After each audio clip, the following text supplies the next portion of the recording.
우리에게 주시는 말씀은 출 이집트기 19장 1절에서 15절 말씀입니다. 출 이집트기 19장 1절에서 15절 말씀입니다. 이스라엘 백성들이 이집트를 떠난 지 셋째 달 되는 바로 그날에 그들은 시내 광야에 도착했습니다.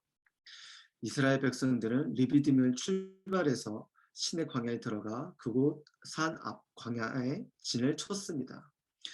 그때 모세가 하나님께 올라갔습니다. 그러자 여호와께서는 산에 모세를 부르시며 말씀하셨습니다. 너는 야곱의 집에게 말하고 이스라엘 자손들에게 말하여라. 내가 이집트 사람들에게 행한 일을 너희가 직접 보았고 독수리 날개에 얹어 나르듯 내가 너희를 내게로 데려온 것을 보았다.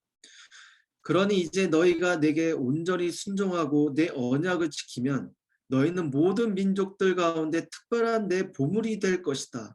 온 땅이 다 내 것이지만 너희는 내게 제사장 나라 거룩한 민족이 될 것이다. 너는 이 말을 이스라엘 백성들에게 전하여라. 모세가 돌아가 백성의 장로들을 불러놓고 여호와께서 그에게 말하라고 명령하신 모든 말씀을 그들 앞에 풀어놓았습니다. 백성들은 다 함께 응답하며 말했습니다. 여호와께서 말씀하신 대로 우리가 다 행하겠습니다. 모세는 그들의 대답을 여호와께 가져갔습니다. 여호와께서 모세에게 말씀하셨습니다. 보아라, 내가 빽빽한 구름 가운데서 내게 내려갈 것이다. 이는 이 백성이 내가 너와 말하는 것을 듣고 너를 영원히 믿게 하기 위한 것이다. 그러자 모세는 백성들이 한 말을 여호와께 전했습니다. 그리고 여호와께서 모세에게 말씀하셨습니다. 백성들에게 가서 오늘과 내일 그들을 거룩하게 하여라. 그들로 하여금 자기 옷을 세탁하게 하고 3일째 되는 날에 준비되게 하여라.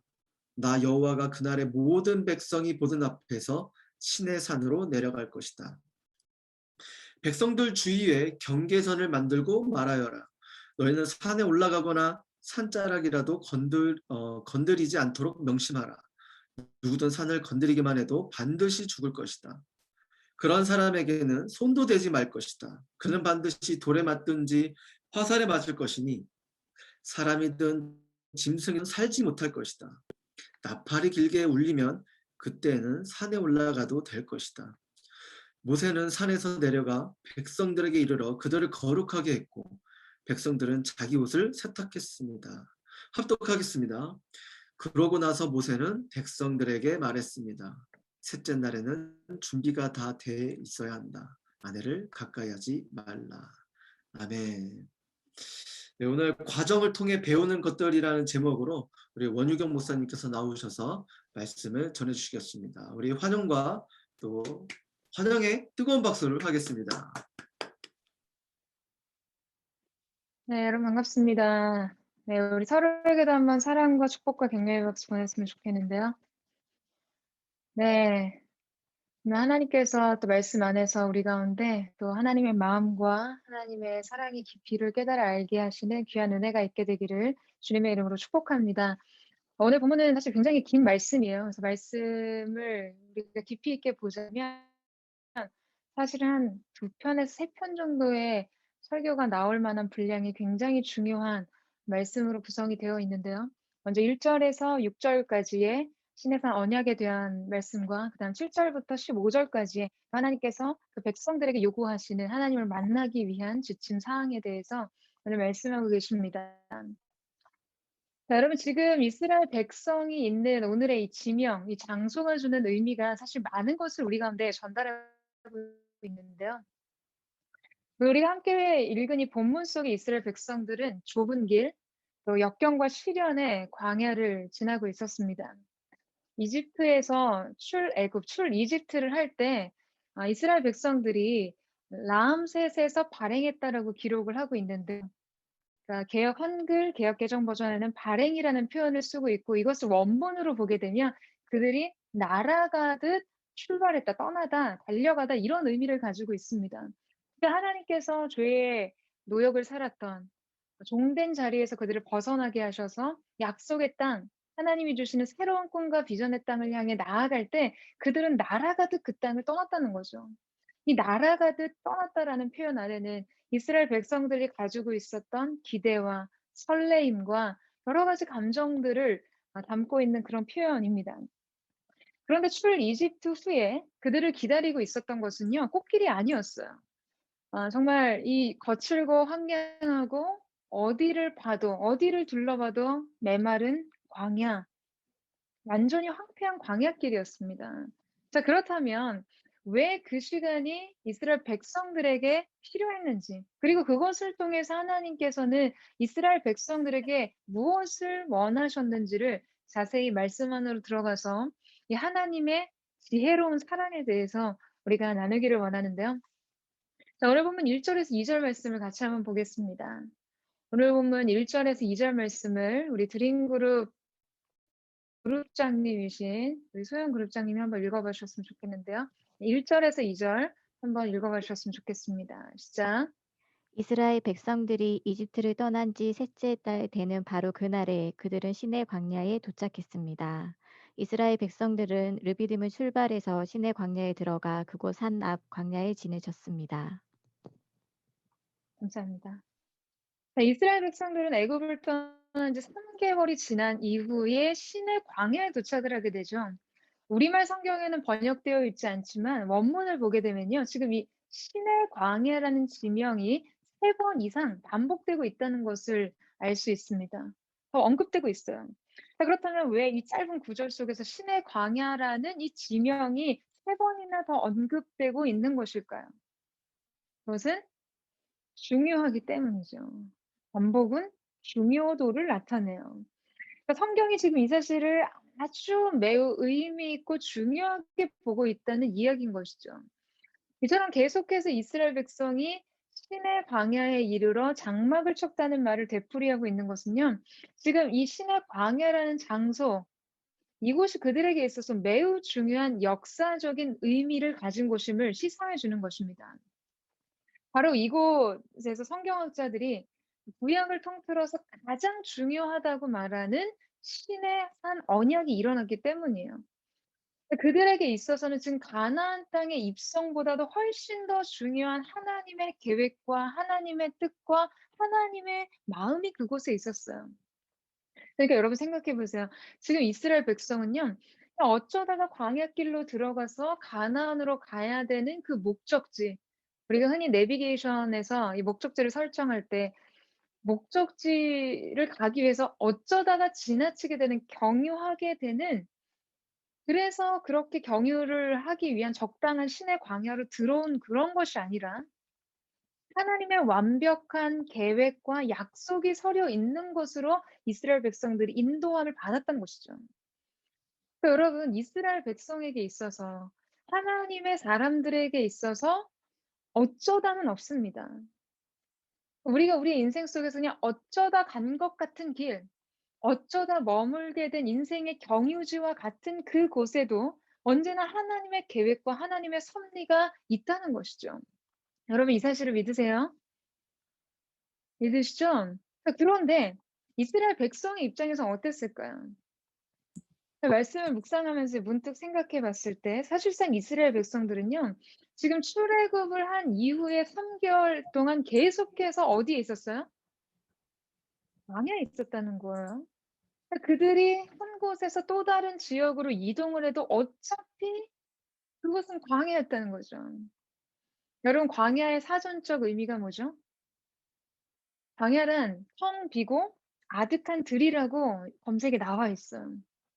근데 이스라엘 백성들이 선 곳에서 그냥 좌우 그냥 동서남북을 살펴봐도 지금 그들의 시선 속에 걸리는 것은 뭐라는 거예요? 그냥 텅 비어 있고 아득해 보이는 텅 빈 들판이었다는 거죠. 사실 들판이라는 표현도 어울리지 않아요. 광야는 메마르고 황폐한 땅이에요.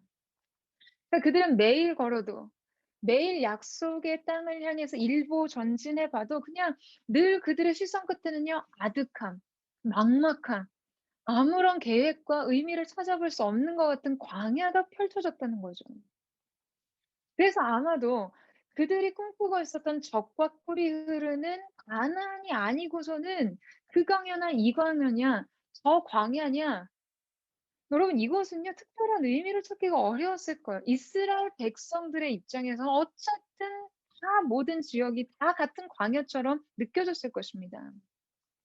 특별히 이 시내 광야는 엘림과 같은 그런 오아시스 지역도 아니었어요. 그러니까 이 모든 광야가 지금 그들의 마음에 어떤 특별한 관심을 끌 만한 장소가 아니었다는 거죠.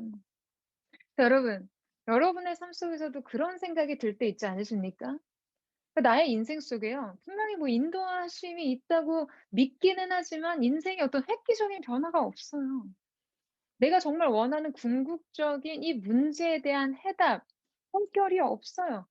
내가 그토록 바라던 오랫동안 꿈꿨던 그 꿈과 소원을 성취하고 오랫동안 하나님 앞에 드렸던 그 기도의 응답을 얻는 것, 그것이 아닌 그냥 아득하고 막막하고 무의미하고 공허해 보이는 그런 과정을 말이죠.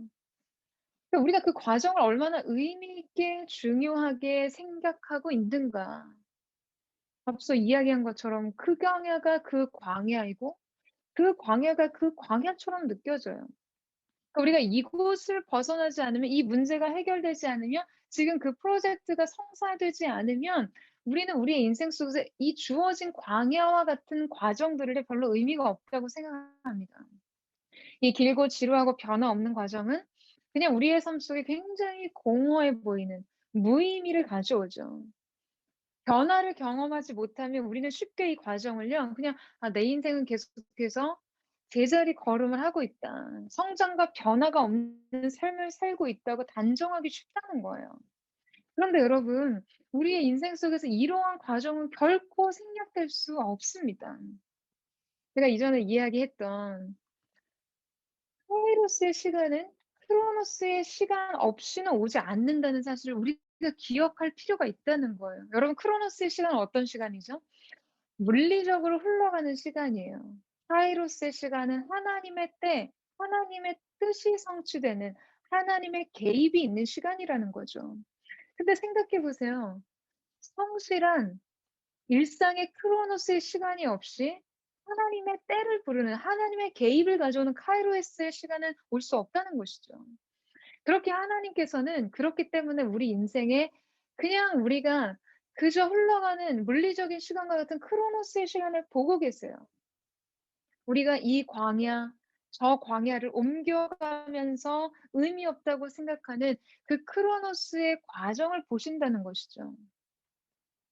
자, 여기까지 지금 그들의 행진 거리는 약 320km 정도였습니다. 성경에서 보통 하루길을 80리, 그러니까 키로로 환산을 하자면 32km 정도라고 보는데요. 이런 사실로 미뤄서 봤을 때 이스라엘이 지금 이집트를 해서 시내 광야까지 도착할 수 있는 시간을 환산한다면 그냥 열흘 정도의 시간이 걸린다는 거죠. 그런데 3개월의 시간이 걸렸어요. 뭐 이렇게 아주 장정말 힘 있고 건강한 빠른 걸음을 가진 장정만 있는 것은 아니었기 때문에 뭐 어린아이와 노약자를 배려한 행진이었다고 생각할 수도 있겠지만요.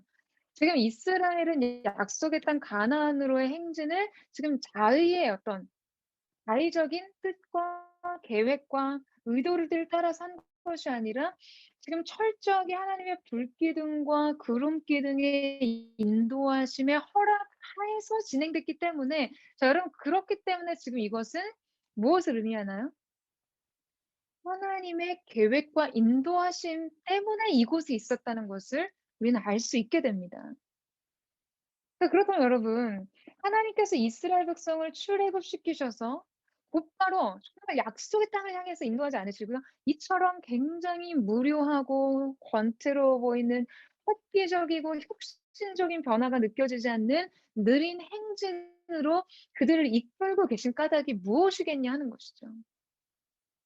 이들이 애굽에서 출애굽했을 때 이스라엘 백성들의 마음에는요 앞서 발행했다라는 표현이 담겨져 있는 그들의 감정을 반영하는 것처럼 엄청난 기대와 정말 그 마음에 부푼 가슴이 있었을 거예요. 하지만 광야에서 여정이 길어지면 길어질수록 그들은 이러한 기대감은요 아마 굉장히 싸늘하게 냉담하게 식어갔을 것입니다. 왜 하나님께서는 지금 이 과정을 최소한으로 단축시키시거나 혹은 이 고된 여정을 생략하게 하지 않으셨을까요? 여러분 이것 굉장히 중요한 메시지를 담고 있는 질문입니다. 여러분 하나님께서는요. 그들이 어떠한 삶에 그들이 원하는 삶에 도달하기 전에 그들이 꿈꾸는 비전과 그들의 꿈의 성취를 이루기 전에 더 중요한 것을 그들로 하여금 얻게 하시길 원하셨어요. 여러분 이스라엘 백성에게 당장 필요했던 것은 그들이 들어가서 살 젖과 꿀이 흐르는 엄청난 아름다운 약속의 땅에 사는 것이 아니라 하나님의 약속에 담긴 그 약속의 땅에 걸맞는 인생으로 변화되는 일이었습니다. 이해되세요? 굉장히 중요한 일이에요. 그렇기 때문에 하나님께서는 과정에 의미를 두셨다는 거예요. 그냥 일단 가나안에 들어가서 그 땅을 정복하고 하나님이 약속하신 뜻을 성취하는 그것도 중요하지만 그것에 앞서 그 과정 속에 하나님의 계획이 있고 하나님의 뜻이 있었는데 그것이 무엇이었냐면 그 과정을 통해 하나님께서 이루고자 하시는 온전한 변화가 있었어요. 하나님이 기대하시는 성숙이 있었어요. 하나님께서 찾으시는 믿음과 순종이 있었다는 것이죠. 언젠가 그런 이야기를 나눈 적이 있었는데 제 조카가 저에게 그런 질문을 한 적이 있었어요. 가끔 성경 이야기를 할 때가 있거든요. 그래서 저한테 그래요. "이모, 아담은 하나님이 처음 만드셨을 때 다 자란 어른이었어? 아니면 어린아이였어?" 그래서 제가 이제 대답을 했죠. 하나님이 아담을 완성품으로 만드셨다고요. 그래서 하나님이 아담을 지으셨을 때 아담은 어른이었을 거다. 왜냐하면 하나님께서 보시기에 힘이 좋았다고 하셨잖아요. 그러니까 하나님께서 지으신 만물은요 부족함이 없었어요. 뭐 요새 유신론적 진화론 신은 존재하지만 세상에 진화가 존재했다. 여러분 저는 지구 과학에 대해서 과학적인 어떤 결론을 떠나서요. 하나님께서 창조의 세계를 심히 보시기에 좋았다라고 말씀하셨는데 불완전한 상태에서 완전한 상태로 가야 할 창조의 세계가 존재했을까? 전 그렇게 생각하진 않거든요.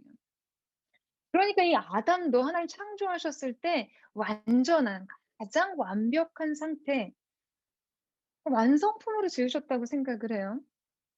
이렇게 이야기를 나누는데 그러니까 아담은 첫째 아담, 그러니까 둘째 아담이신 예수님에 대해서 생각하게 되는 거예요.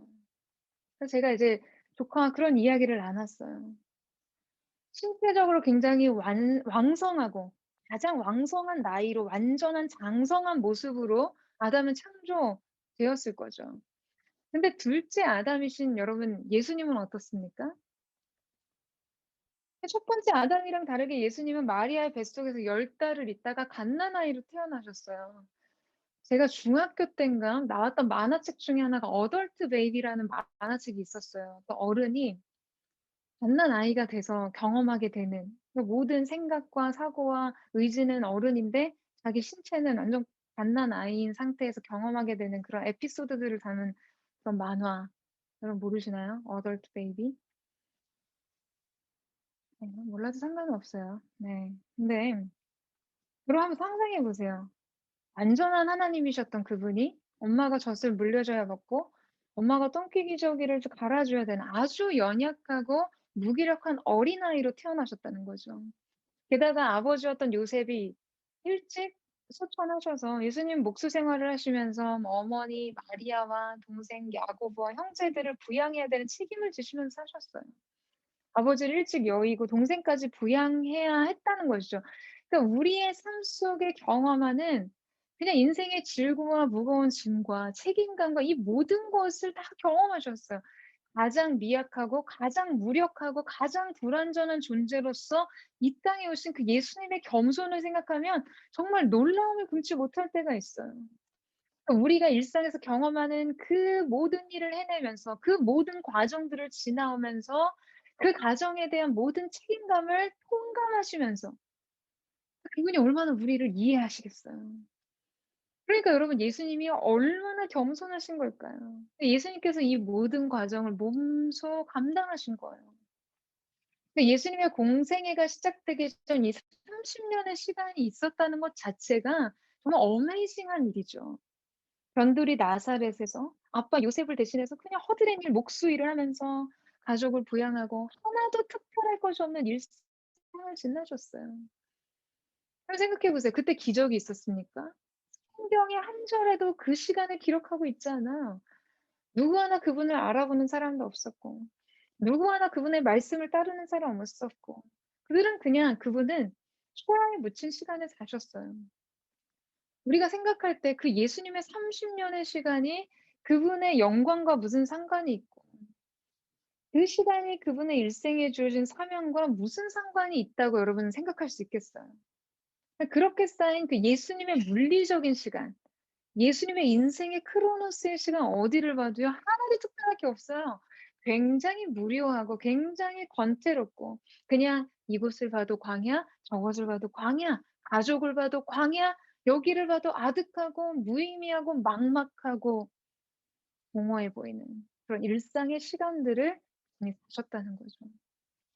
바로 이 시간 자체가 예수님이 지내신 그분의 일생의 겸손의 향기를 맡게 하는 그런 시간이라고 저는 생각해요. 예수님께서도 그 시간을 통해서 준비되고 계셨어요. 그 과정을 지나면서요. 여러분 저는 이것이 첫 번째 아담의 실패와 두 번째 아담의 성공을 보여주는 하나의 단면이라고 생각해요.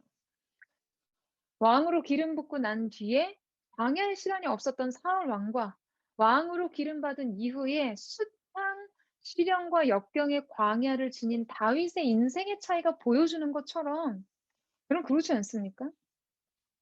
여러분 우리도 무언가 새로운 길을 들어서고 새로운 기회가 주어지고 이제 비전의 무대에 발을 딛는 것 같고 인생의 좋은 전망이 그려질 때 여러분 우리의 인생 속에서도 이러한 일련의 과정들을 통과하게 될 때가 있다는 거예요.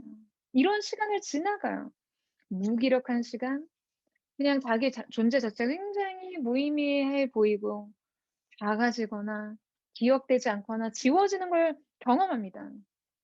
인생이 고독 속에 방치되고 불안 속에 허덕이고 그냥 너무나 많은 것들이 부족하고 너무나 많은 것이 버거운 시간 말이죠. 그런 연단의 시간이에요. 광야에서 광야로 이어지는 것 같은 그런 시간 말이에요. 우리는 대부분 우리가 꿈꾸는 어떤 비전, 성공, 소망, 그런 꿈의 성취, 여러분 이런 것들이요 어느 날 갑자기 이루어지기를 바랍니다. 한순간에 성취되기를 바라요. 제가 고등학교 2학년 때 하나님 앞에 부르심을 받고 그 영광스러운 비전의 꿈의 현장들을 상상할 때마다 저도 이런 착각에 빠졌었어요. 당장에 하나님께서 저를 통해서 무언가를 하실 거라고 생각했거든요. 전혀 그렇지 않아요. 우리가 그러한 시간 안으로 그런 광야의 시간들을 통과하고 견디지 않는다면 아주 얕은 성취감에 안도하면서 그 길고 고된 과정을 여러분 우리는 대수롭지 않게 여기게 됩니다. 그냥 무언가를 이루고 얻고 성취하고 보상받는 시간을 원하면서 우리가 그 과정 속에서 견디고 낮아지고 무의미하고 지루한 과정들, 특별히 나의 성취와 성장에 별로 도움이 되지 않는 굉장히 무의미해 보이는 그런 일들을 통과하는, 감당하는 시간들을 지나가야 한다는 거죠. 근데 그럼 대부분 우리가 믿음을 원하지만 그 믿음이 연단받는 시간은 원하지 않아요. 겸손을 원한다고 말하지만 겸손의 훈련을 받는 그 어떤 그라운드를 지나는 것을 원하지 않아요. 많은 사람들이 성공하고는 싶어 하지만 훈련받고 하고 싶지는 않아 합니다. 그러니까 우리가 쉽게 하나님의 사람의 비범한 하나님의 사람들을 만나보기가 어려운 거죠. 여러분, 성취에 대한 기대는 있어도 여러분 안에 과정에 대한 의미와 가치와 기대 또한 품고 있는지를 점검해 볼 필요가 있어요. 이 과정에 대한 의미, 과정의 가치, 과정을 통한 성숙과 변화의 의미를 가지고 있는다면 정말 하나님의 마음 가까이에 여러분의 인생이 있지 않을까라는 생각을 하게 됩니다.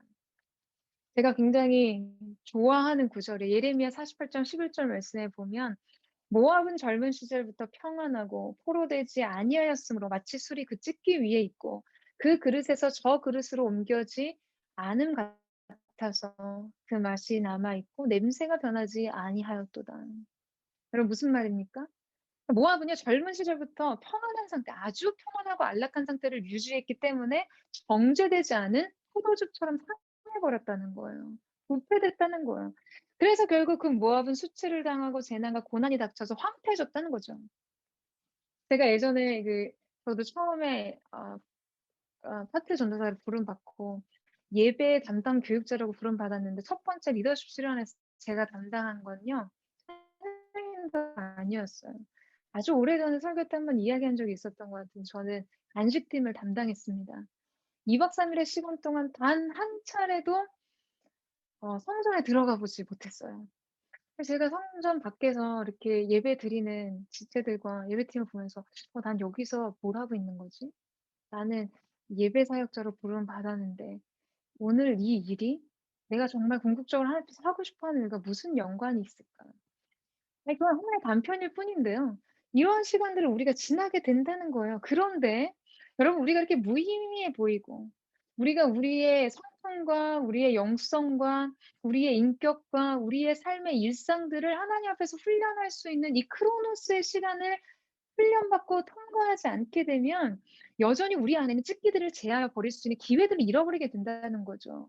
이스라엘 백성 입장에서는 여전히 남아있는 430년의 이집트의 생활 속에 그 노예 근성의 찌꺼기를 걸러내지 못했다는 거예요. 그렇기 때문에 하나님께서는 이 그릇에서 저 그릇으로 그 백성들을 옮기고 계셨던 거죠.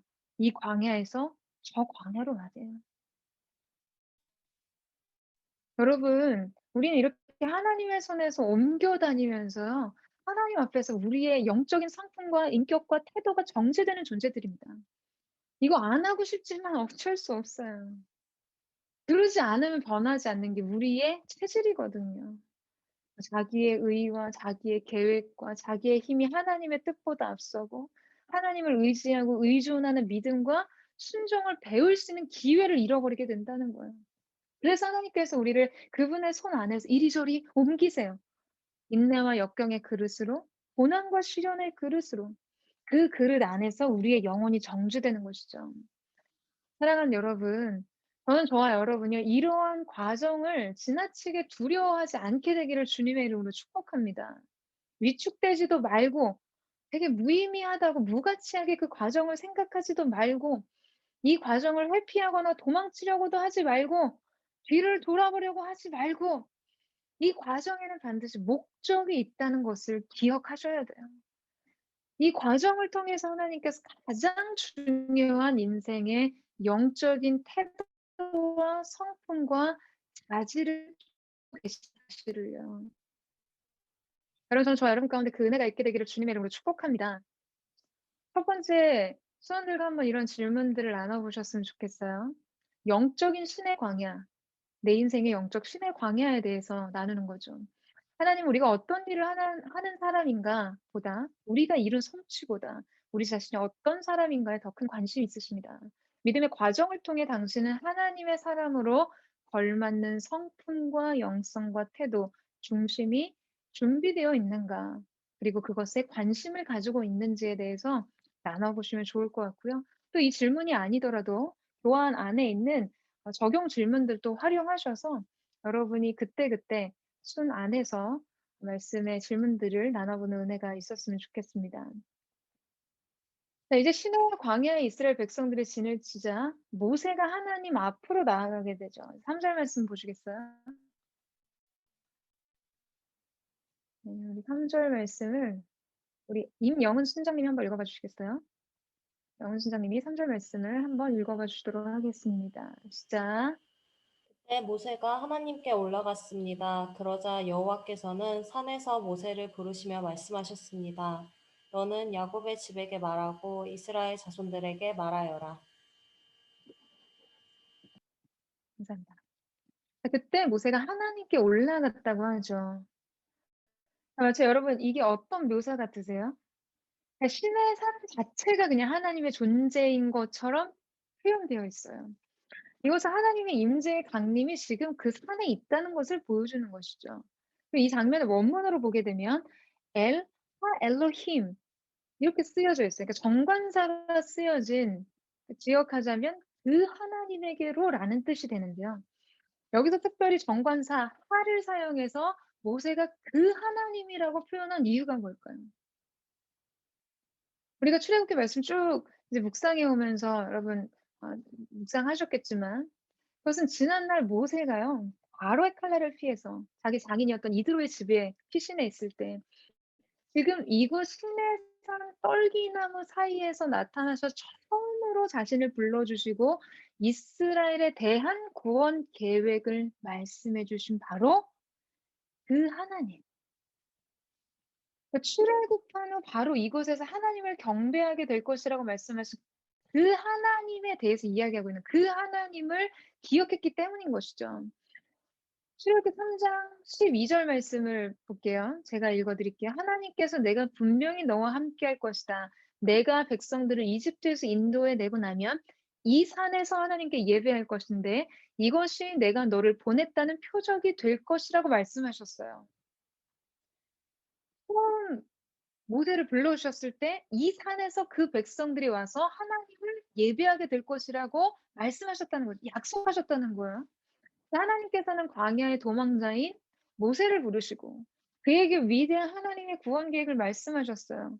그러니까 충분한 자질과 능력이 있었던 애굽의 왕자 모세가 아니라 그냥 모든 것을 상실하고 잃어버리고 80세가 되기까지 장인의 양을 쳤던 그 무능한 모세를 말이에요. 그때 하나님께서는 모세에게 가라고 했는데 모세에게서 못 가겠다고 하고 난 능력이 없다고 할 수 없다고 대답했죠. 그때 하나님께서 분명하게 약속하셨던 것이 내가 분명히 너와 함께 하시다. 하나님의 임재에 대한 약속이었어요. 그리고 바로 이곳 시내산에서 그 구원의 확증이 이루어지고 무엇이 이루어졌습니까?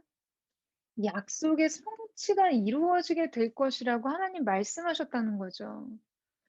여러분 생각해 보세요. 지금 모세가요. 그 약속하신 그 자리, 말씀하신 그 자리에 섰다는 거예요.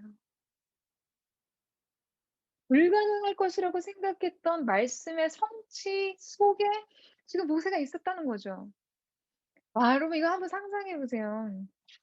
지금 하나님께 올라가는 모세의 심정이 어땠겠어요? 우리는 그냥 어쩌다가 시내산 광야에 왔다고 생각했는데 엄청난 하나님의 섭리와 모세를 부르기 전부터 계획하신 시내산에서 그 백성이 날 예배하게 될 것이다. 하나님의 약속이 미리 있었어요. 근데 그 성취에 정말 자기 뒤에 이스라엘 백성들이 있고 하나님 약속하신 그 자리 그것이 성취의 현장이 된 거죠.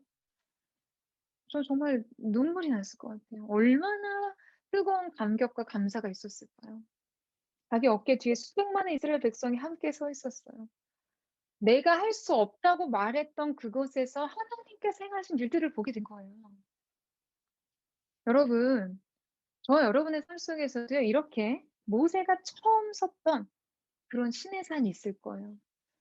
그냥 온통 나의 무능과 실패와 무의미를 직면하는 그런 장소 말이죠.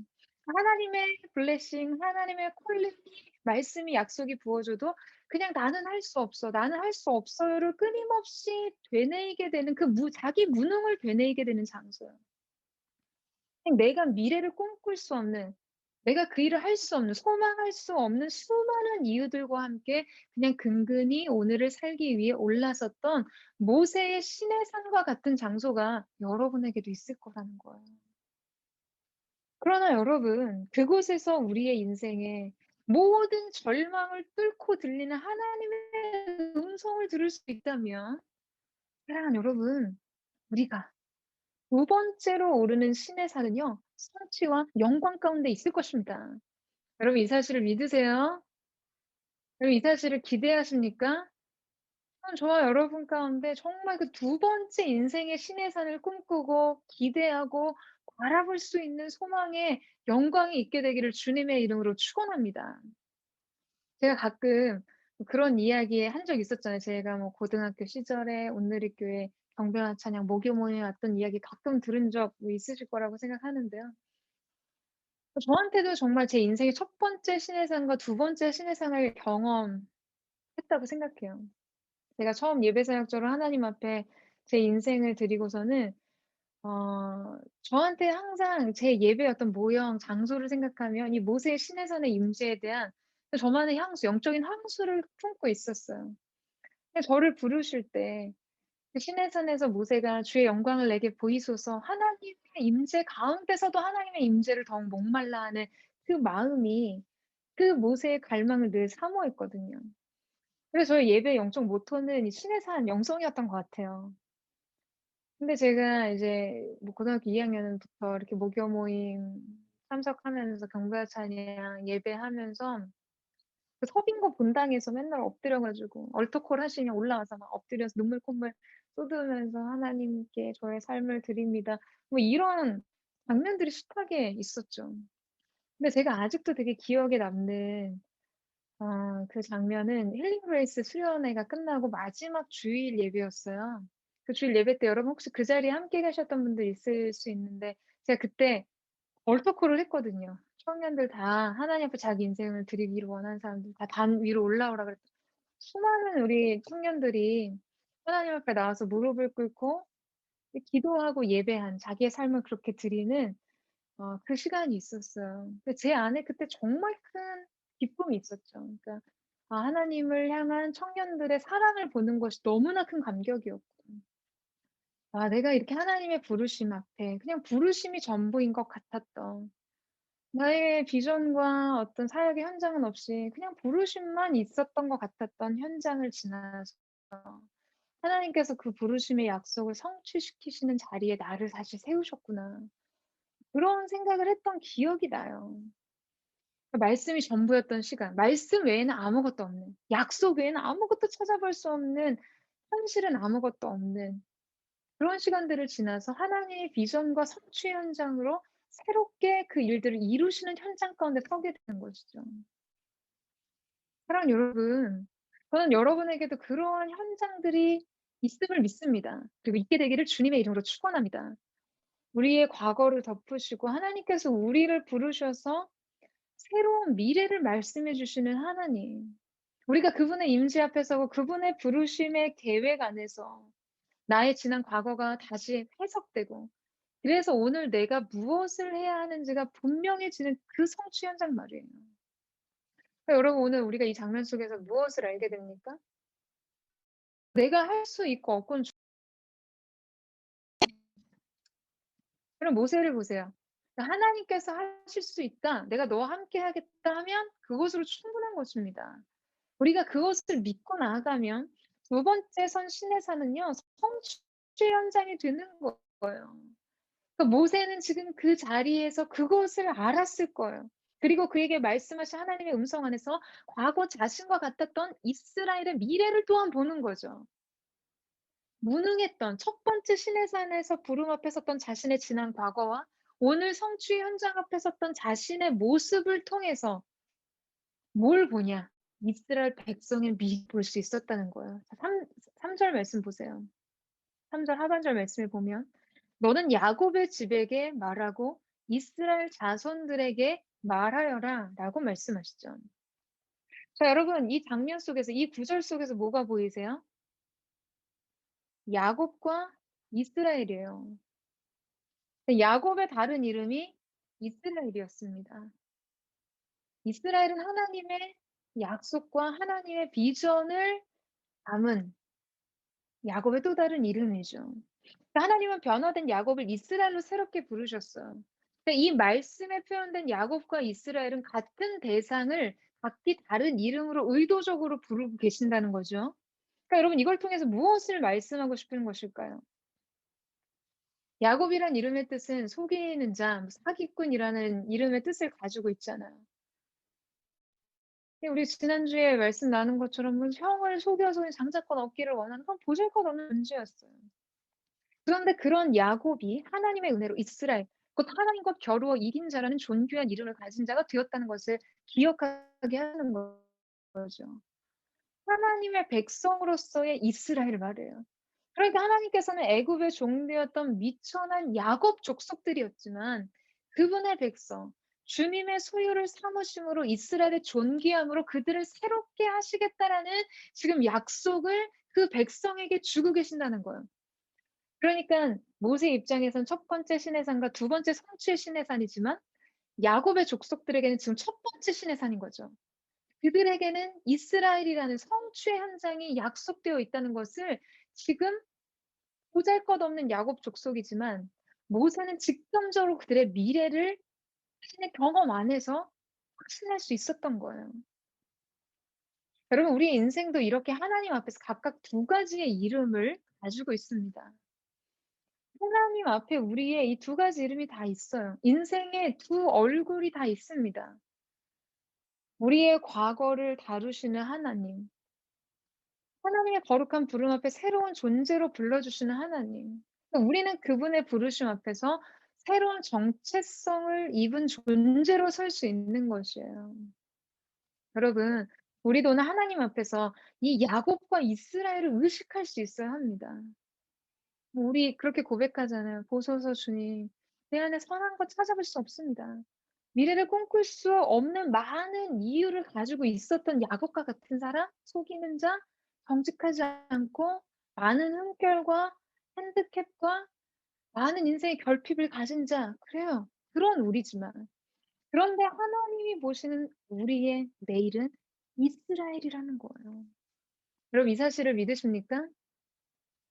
주님이 우리를 그렇게 새롭게 불러주고 계세요.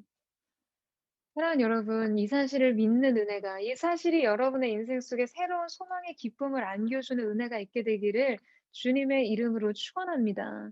그래서 오늘 모세의 시내산처럼 저와 여러분의 오늘과 내일이 새로운 말씀의 성취, 부르심의 성취, 비전의 성취의 자리에 서게 되는 은혜가 있게 되기를 주님의 이름으로 축복합니다. 네, 두 번째 질문 한번 나눠볼까요? 두 번째 질문은요. 당신에게 야곱과 이스라엘과 같은 나의 과거와 미래를 말해주는 이름이 있는가? 라는 거예요. 아니면 첫 번째 인생의 신의 산, 나의 무능을 직면하는 자리, 그런 두 번째 신의 산, 그러나 하나님이 성취의 자리로 나를 인도하셨던 경험이 있는가? 이런 질문 나눠봐도 좋을 것 같습니다.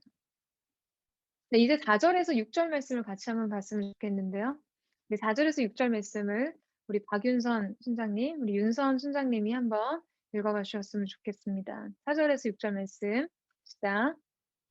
내가 이집트 사람들에게 행한 일을 너희가 직접 보았고 독수리 날개에 얹어 나르듯 내가 너희를 내게로 데려온 것을 보았다.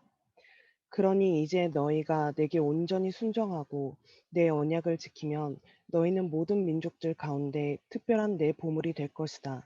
온 땅이 내 것이지만 너희는 내게 제사장 나라 거룩한 민족이 될 것이다. 너희는 이 말을 이스라엘 백성들에게 전하여라. 감사합니다. 네.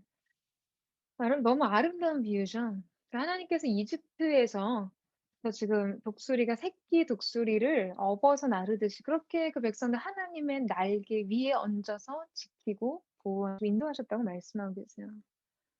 근데 여러분 한번 이렇게 생각해 볼까요? 자, 이건 하나님의 관점이에요. 하나님의 입장이고요.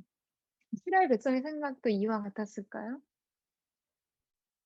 단언하건대 그러지 않았을 거예요. 어떻게 그렇게 단정할 수 있냐? 어떻게 알 수 있는가? 그러면 이곳까지 오는 여정 속에서 지금 이스라엘 백성들이 보였던 태도를 보면요, 알 수 있어요. 홍해 앞에서, 마라의 쓴물 앞에서, 그리고 르비딤 앞에서 그들은 줄곧 그들 앞에 놓여져 있었던 문제로 그 사소한 것이든 중한 것이든 어려운 문제로 인해서 하나님을 원망하고 자신의 처지에 대해 비관하고 불평했어요. 고기를 달라, 고기를 달라. 이러한 지난 시간들 생각해 보세요. 근데 이들의 원망과 불평의 이유는요, 사실상 여러분 단 한 가지입니다. 본질적으로는 그래요. 그들이 하나님의 사랑과 그 하나님 아버지의 보호하심을 온전하게 신뢰하지 못했기 때문이라는 거죠. 그러니까 이스라엘 백성의 입장에서는 지금 하나님은 독수리가 자기 새끼를 날개에 얹어서 인도하고 보호해서 여기까지 왔다라고 생각하고 말씀하시지만 그들의 입장에서는 그렇게 편안하고 안락한 여정은 아니었다고 생각할 거예요. 하나님이요? 언제 그러셨어요? 분명히 이럴 거예요. 그러니까 그렇게 원망하고 불평하고 사사건건 시비를 걸었죠. 근데 여러분, 이러한 이스라엘 백성들의 모습을 이렇게 성경이 출애굽기, 민수기, 신명기에 기록한 이유는 왜 그랬겠어요? 이게 곧 우리의 모습이기 때문이겠죠. 이들의 모습을 거울과 같이 보게 돼요. 우리도 그렇지 않습니까? 우리도 불평하고 원망해요. 조금만 힘들어도 가장 먼저 생각하는 것이 나를 향한 하나님의 사랑과 계획에 대해서 오해하고 의심합니다. 그럼 우리는요, 은혜에 대해서는 잘 기억하지 못해. 쉽게 망각하지만 인생이 경험한 트라우마는 엄청나게 잘 기억합니다. 마음에 심피에 새겨요. 우리 인생을 아프게 하는 일에 대해서 그토록 민감하다는 거예요. 그리고 하나님의 전능하심에 대한 지식이 생길수록 그 전능하신 하나님이 왜 그럼 나를 도와주시지 않는지 그 일을 막아주실 수 있었잖아요. 라고 생각하면서 마음 아파한다는 거예요. 그러니까 독수리가 새끼를 보듬어 업어왔듯이 그렇게 내가 너를 인도했다고 하실 때 우리는 먼저 마음속에 우리의 과거 속에 우리를 홀로 두었던 그 고통스러운 장면, 피하고 싶었던 인생의 수많은 사건들이 슬라이드로 지나가는 거죠. 그러나 여러분, 하나님께서는 그 백성을 진정으로 사랑하셨기 때문에 변화와 성장과 성숙의 기회를 주고자 하셨어요. 동물학자들이 이야기하는 바로는요, 독수리와 매는 생후 3, 4개월이 되어서 완전히 자랄 때까지는요, 날려고 하지 않는다라고 해요. 그러니까 그들 자체에게는 그런 의지가 없다는 거죠. 그런데 동물학자들의 관찰에 따르면 독수리의 첫 번째 비행은요, 보통 대개 부모가 둥지에서 아주 멀리 떨어져 있을 때 이루어진다는 일관적인 증언이 있다고 합니다. 그러니까 이것이 일반적인 거라는 거예요. 여러분, 때로 멀리 있는 것도 사랑입니다. 때로 아픔을 바라보는 것도, 아픔만 바라보는 것도, 두려운 도전을 직면하게 하는 것도 사랑이라는 거죠. 자녀 스스로 그 고통에 직면해서 날개짓을 하도록 방임하는 것도 사랑이에요. 물론 자녀의 입장에서는 그걸 다 모르죠. 그 사랑을 다 헤아릴 수 없는 거예요. 우리가 유아기 때 자녀가 뭐 가위를 갖거나 날카로운 물건을 가지고 있어서 안 된다고 그거를 부모가 해왔을 때도요. 이거 다 거절감으로 경험한다라고 심리학자들이 아동 심리학자들이 이야기를 하잖아요. 그러니까 자녀의 입장에서는 부모가 어떠한 뜻으로 지금 이 상황을 허락하지 않고 허락하는지에 대해서 다 헤아릴 수는 없어요. 그럼 여러분, 오늘 이스라엘 백성이 이 자리에 올 수 있는 이유는 하나 너무나 분명하게 그들을 품어 여기까지 인도하신 하나님 아버지의 사랑 때문이었습니다. 여러분 이 사실을 믿으시죠? 이 사실 믿으세요? 그렇다면 오늘 우리가 이 자리에 여기 있을 수 있는 이유 또한 마찬가지라는 거죠. 근데 우리가 생각할 때 오늘 하나님의 이 말씀이요. 너는 내 백성이 되고 나의 보물이 될 것이며 거룩한 나라, 거룩한 나의 소유가 될 것이라는 이 하나님의 신해상 언약의 하나님의 약속이 조건절로 해석될 수 있어요. 너희가 내게 온전히 순종하고 내 언약을 지키면이라고 말씀하신 이유는 근데 여러분 이게 조건적인 사랑에 대한 제시가 아닙니다. 그것은 하나님의 사랑에 대한 반응을 요구하신 거예요. 내가 이만큼 너희를 사랑해. 너도 나를 그렇게 사랑할 수 있기를 바래. 나를 사랑하는 백성들의 백성다운 삶을 살기를 바란다. 그 삶을 주시기 위해서 오늘 가나안이 아닌 광야 시내산으로 그 백성인 것이죠. 여러분, 그러면 또 그게 좋게 포장하고 해석하지 말고 이 조건절로 어쨌든 얘기하셨잖아요. 여러분 이렇게 말씀하신다면. 자, 여러분 오늘 이 신해상 언약이 맺어진 지리적인 위치와 시점을 보세요. 오늘 이 약속은요. 이미 하나님께서 그 백성을 택하셔서 출애굽시키신 놀라운 은혜와 사랑이 주어진 이후에 주어진 말씀이에요. 시점이 그렇다는 거죠. 이미 시내산은 출애굽한 애굽 땅이 아닌 가나안을 향해 하나님의 약속의 땅을 향해 시작된 여정 안에 있다는 거예요. 이 말씀은 내가 너를 이만큼 사랑하는데 너 백성답게 잘 살고 해야지 내가 너 출애굽 시켜주고 약속의 땅을 들여보내줄 거야. 이게 아니라는 거죠. 이미 그 백성을 출애굽 시키셨고 그 땅을 향해 가게 하셨어요. 근데 여러분 이 말씀은 내가 너를 이만큼 사랑하는데 내가 너를 이만큼 보배롭고 존귀하게 여기는데 이제 너도 내 거룩한 자녀가 되어 주겠니? 말씀하고 계시는 거예요. 그리고 여러분 생각해 보세요. 이조차도 신실하게 행할 수 없는 우리를 위해서 이 파기된 계약, 신의 산의 언약이 완전히 파탄나서 깨어진 이 계약의 페널티를 결국 누가 지불하십니까? 예수 그리스도를 통해 그분을 내어 주신 하나님 아버지가 지불하셨어요. 여러분 이것이 우리를 향한 하나님 아버지의 사랑인 것입니다. 그러니까 여러분 사랑은요, 사랑으로 응답해야 되는 거예요. 사랑 앞에서 사랑으로 반응해야 하는 것이죠. 저는 오늘 저와 여러분이 정말 우리 하나님 아버지의 꿈대로 제사장 나라, 거룩한 주의 백성, 하나님의 보물과 같은 하나님의 백성다운 삶의 자리로 그렇게 성장하고 변화되고 성숙해지는 귀한 은혜가 우리 모두에게 있게 되기를 주님의 이름으로 축복합니다. 이제 이스라엘은 하나님의 말씀을 듣고 응답했어요. 모두 응답했다고 하는데 저희 8절 말씀 보시겠어요? 우리 8절 말씀을 우리 박계성 순장님, 계성 순장님이 한번 읽어봐 주도록 하겠습니다. 8절 말씀 시작. 백성들은 다 함께 응답하며 말했습니다. 여호와께서 말씀하신 대로 우리가 다 행하겠습니다. 모세는 그들의 대답을 여호와께 가져갔습니다. 감사합니다. 자, 그들은 하나님이 말씀하신 대로 지키겠다고 일제히 대답했어요. 매우 긍정적이죠. 좋은 응답이고 필요한 응답입니다. 근데 여러분 지금 이 대답 속에서는요, 한 가지 부족한 것이 있어요. 뭘까요? 이스라엘 백성들이 아직도 자신의 연약함을 깨닫고 있지 못하다는 거예요. 그들은 하나님의 말씀을 그들이 다 준행하고 지킬 수 있다고 생각하고 있었어요. 이제까지도 조그만 어려움을 만나도 하나님 원망하고 불평하던 그들이 자신들의 연약함과 죄성을 깨닫지 못한 채 하나님이 말씀하신 그거 우리가 다 지킬 수 있습니다라고 생각하고 대답했다는 거죠. 마치 베드로와 예수님의 경고에도 불구하고 내가 결단코 주님을 배신하지 않을 것이고 여기 있는 모든 사람보다 주님 더 사랑할 거라고 장담했던 것과 비슷하죠. 그들은 모두 자신이 얼마나 연약한 존재인지 하나님의 율법을 온전히 지키기에는 자신들의 죄성이 너무나 깊다는 것을 충분하게 깨닫고 알지 못했어요. 말씀을 지킬 수 있는 은혜를 구하지 않았다는 거죠. 여러분, 우리가 하나님의 말씀을 지키되 이것이 내 힘만으로 되는 것이 아님을 알고 은혜를 구해야만 합니다. 하나님의 은혜가 필요하다는 거예요. 그리고 이 사실을 믿으세요?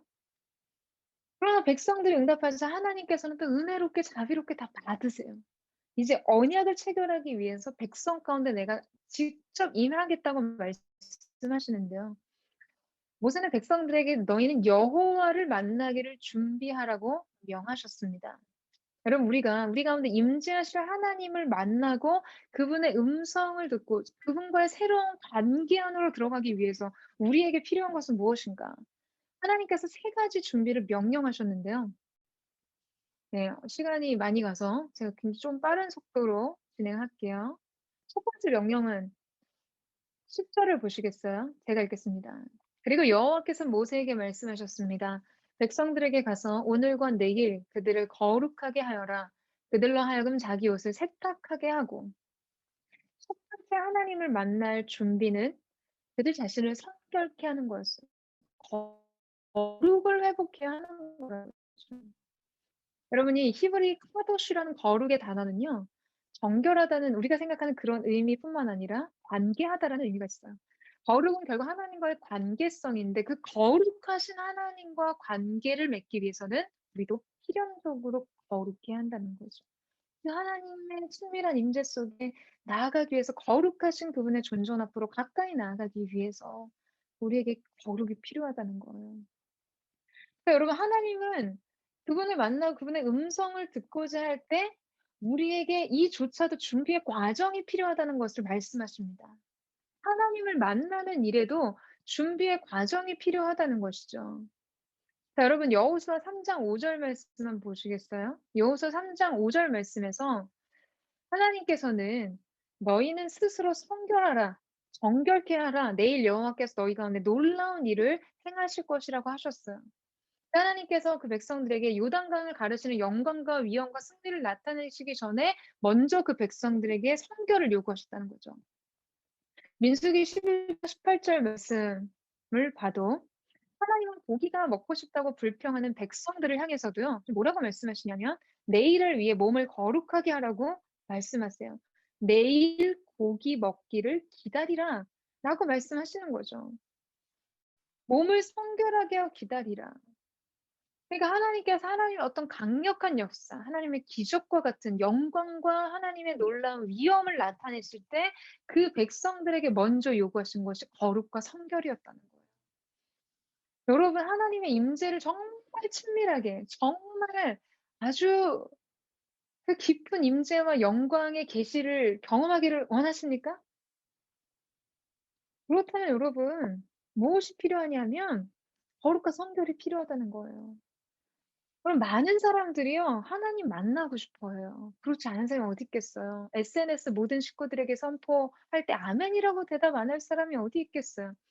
나 하나님의 영광이 나타나기 원하고 임재를 사모합니다. 말씀을 통해 하나님의 음성을 듣고자 해요. 그러나 하나님을 만나지 못하고 하나님의 임재의 축복을 경험하지 못하는 이유가 있다면 무엇인가? 거룩과 성결의 결여 때문입니다. 하나님은 마음이 깨끗한 자를 만나주세요. 산상수훈에서 마태복음 5장 8절에서 마음이 청결한 자는 복이 있나니 저희가 하나님을 볼 것이요. 할렐루야. 마음의 창을 닦아야 되는 거예요. 그래서 우리가 하나님 앞에 나아갈 때 회개 기도하는 이유가 뭡니까? 회개를 통하여 거룩과 성결. 회개하라 천국이 가까이 왔느니라. 예수께서 오시는 길을 십병을 평탄케 하는 건 회개였어요. 여러분, 우리가 하나님의 임재와 영광 가운데 거하기 위해서는 우리의 거룩과 성결입니다. 이것을 기억하는 은혜와 축복이 하나님의 존전에 나가는 최고의 준비는 어떤 열심보다도 성결과 거룩임을 기억하는 은혜가 있게 되기를 주님의 이름으로 축원합니다. 두 번째, 여호와를 기다리라는 거예요. 하나님은 하나님의 영광스러운 임재를 보고 그 말씀을 듣고자 하는 백성들에게요. 저는 옷을 세탁하고 3일을 기다리라고 말씀하셨어요. 바로 딱 만나러 와주신 게 아니라 3일 동안 하나님 사모하고 그분을 기다리고 그분을 바라보는 시간을 하나님을 묵상하는 시간. 하나님이 우리에게 직접 임하셔서 말씀하시고 하나님은 우리의 하나님이 되고 우리가 그분의 백성이 되는 그 거룩한 언약식을 하는 그 시간을 위해 3일을 설레는 마음을 가지고 기다렸다는 거죠. 나의 영혼아 잠잠히 하나님만 바라고 기다리는 시간이 필요하다는 거예요. 여러분, 우리의 삶이 의롭고 깨끗한 삶을 가지고 있어도 다 되는 것이 아닙니다. 많은 사람들이 윤리적이고 도덕적으로 깨끗하고 정결한 삶을 산다고 하는데 그 마음에 하나님을 향한 갈망, 사모하는 마음, 그분을 기다리는 마음이 없는 사람들이 있어요. 여러분, 그러나 그런 사람은 하나님 임재를 경험하지 못합니다. 열왕기상 19장 11절 말씀에 보면 엘리야가 호렙산 굴에 들어가 있을 때 하나님께서 말씀하시기를 너는 나아가 여호와 앞에서 산에 서라고 말씀하세요. 그때 여호와께서 지나가시는데 여호와 앞에 크고 강한 바람이 산을 가르고 바위를 부수나 바람 가운데도 여호와께서 계시지 아니었다고 했죠. 바람 후에 지진이 있으나 지진 가운데서도 여호와께서 계시지 아니하고 또 지진 후에 불이 있으나 불 가운데도 여호와께서 계시지 아니하였다고 얘기하고 있어요. 모든 것이 지나갔습니다. 능력이 지나갔어요. 불이 지나갔어요. 요란함이 지나갔어요. 산이 흔들리고 바위가 터지는 일들이 있었어요. 그러나 그 속에서도 하나님의 음성이 없었어요. 들리지 않았습니다. 모든 것이 지난 후에 만물이 고요하게 되었어요. 엘리야는 하나님을 고요한 중에 기다렸습니다. 그때 그 고요한 중에 하나님의 세미한 음성이 들렸다고 기록하죠. 여러분, 우리가 하나님 앞에 그분의 말씀 앞에 나올 때 우리는 여호와를 기다리며 기대해야 합니다.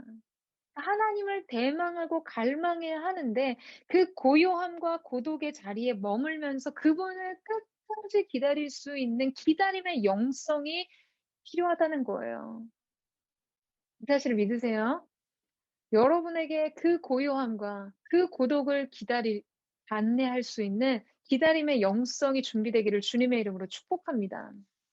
마지막 세 번째, 가면으로 경계를 정하라. 지경을 범하지 말라라고 말씀하시죠. 12절 말씀 보시겠어요?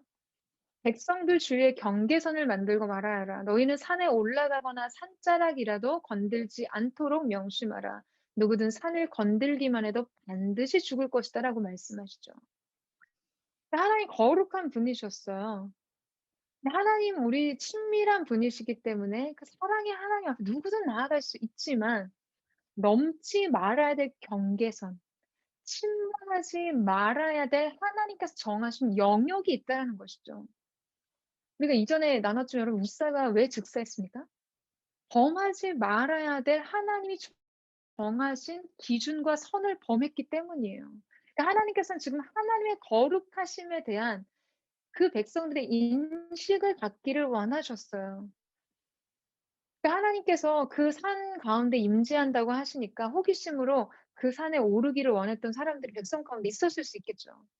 하나님에 대한 거룩한 두려움, 어떤 경외감 없이 그냥 호기심의 대상으로 하나님을 바라보거나 그냥 하나님 앞에 경박하게 하나님의 거룩을 범하게 되는 자들이 있었다는 것이에요. 하나님께서 이것을 금지하셨다는 거죠.